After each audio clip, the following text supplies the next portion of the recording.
Kia ora koutou, ko te aho, haramai, welcome to today's virtual Makerspace. We've got some different brain teasers to start off with today, and then we are going to have an array of experiments, and depending on the time will depend on how many we get through, but most of the things that you will need are relatively simple, so there should be no trouble there.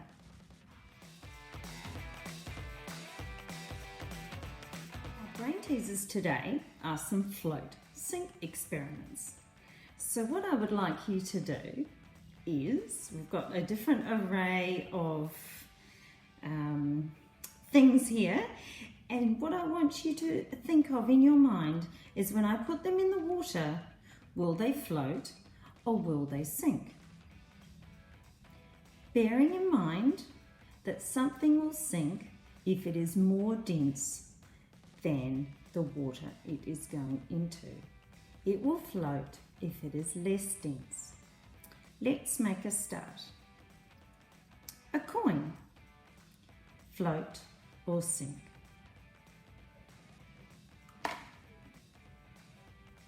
That's definitely sunk.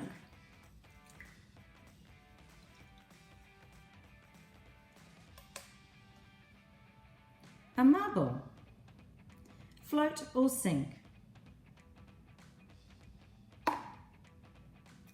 Sink.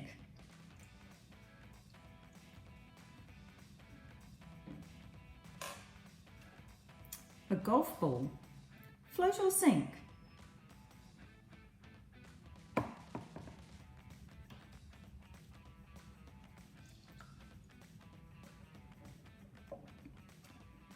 A lemon, float or sink? Did you get that one right? Definitely floats. That's because inside the skin, or in the skin of the lemon, there's a whole heap of bubbles, and that's enabling the lemon to float. A banana, float or sink?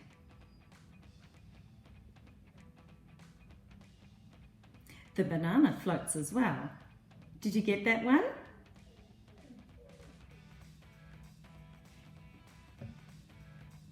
And finally for today, we'll have some different ones next week. A bottle of hand sanitizer, float or sink? That might have surprised you as well. That definitely floats.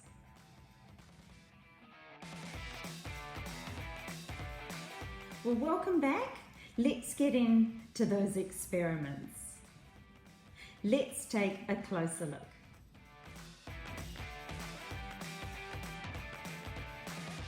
Our next experiments are going to look at surface tension of water, and we're going to compare that to surface tension where there is soapy water. So first of all, we're going to use this dropper and put some water in that, and we're going to see how many drops of water we can place on this coin until it comes off the side. So hopefully you can see nice and closely. Count as we go.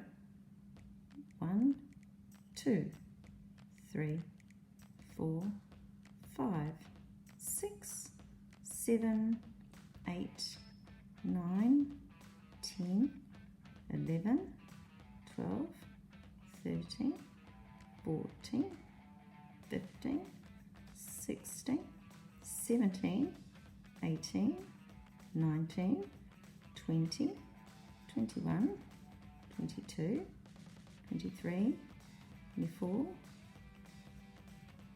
25, still holding, 26, 27, 27. That looked pretty cool, didn't it? It really takes a lot of drops of water.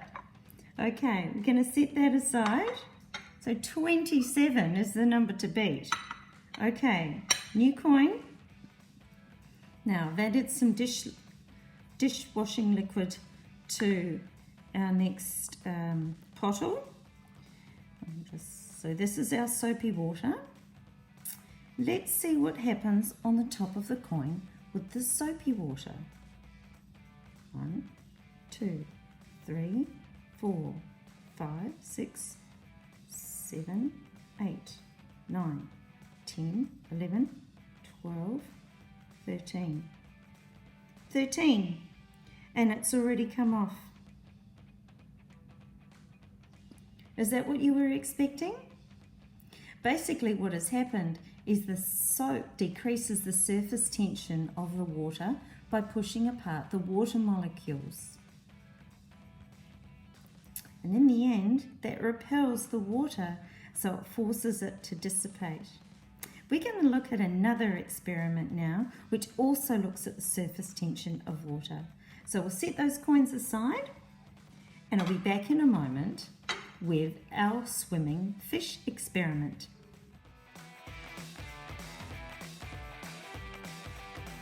So back for our swimming fish experiment, we're going to need to draw or make some fish. So I've got a little piece of craft foam here, and I'm just going to draw on it a very simple fish. Make sure it has an angled tail.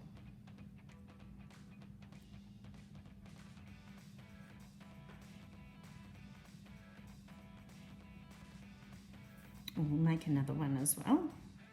I'll make a slightly bigger one.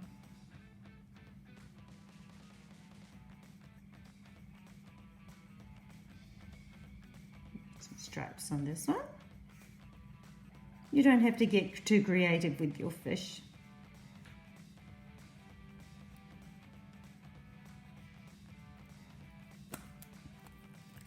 Then cut your fish out.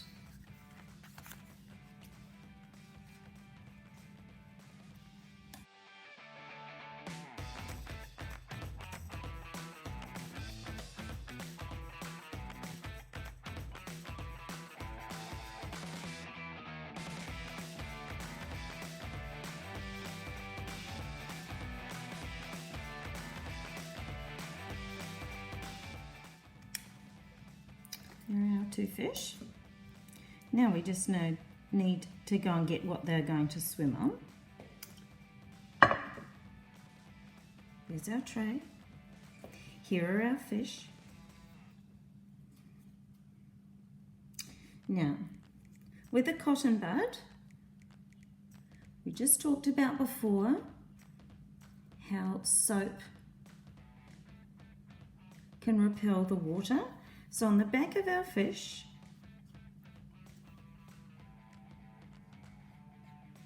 we're going to put some dishwashing liquid, the tail of our fish,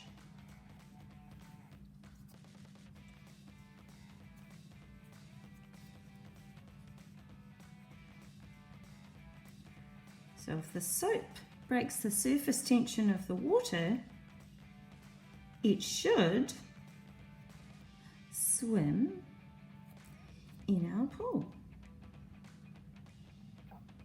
There he goes.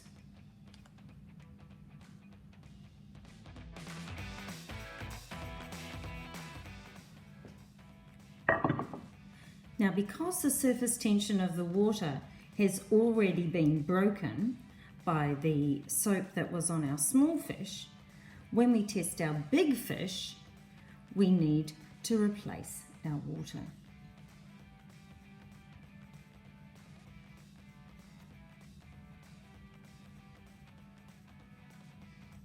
And there he goes.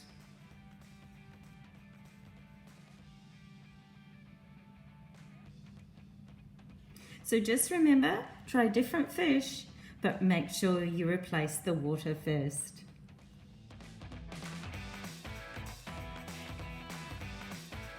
Now we're going to look at a couple of small inertia experiments. So we're going to use coins again. So I've got a stack of 5 coins. Place them on the counter.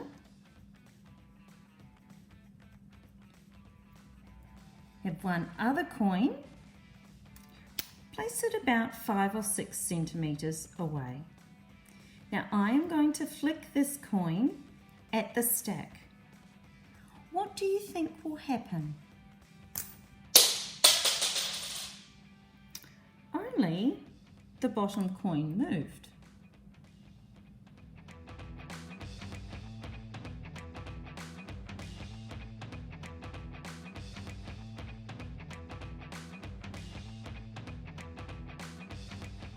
This is because an object at rest stays at rest until it has a force extended upon it. The only coin that had any force on it was the bottom coin, so the others stayed in place. Let's see if we can do that with our remaining coins again. Same thing happened. See how you go with that one. I'm going to be back with another inertia experiment next.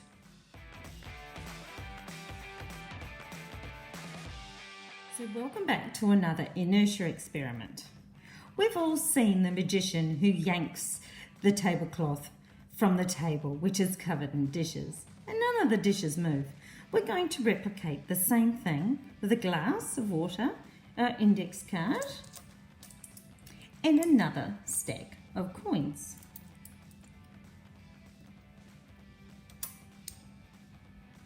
Place the coins on top, and as quick as you can, remove the index card. Did you expect them to stay on the index card and come with me in my hand? No, they went straight into the glass of water.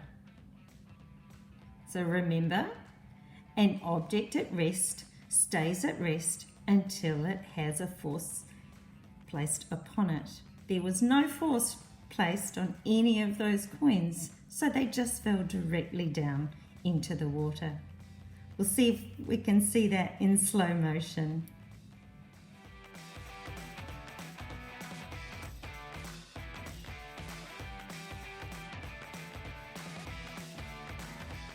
Well, that's all we're going to have time for today. I hope you enjoyed those experiments. I'm going to bring you something similar next week. So I look forward to seeing you then. Ka kite anō.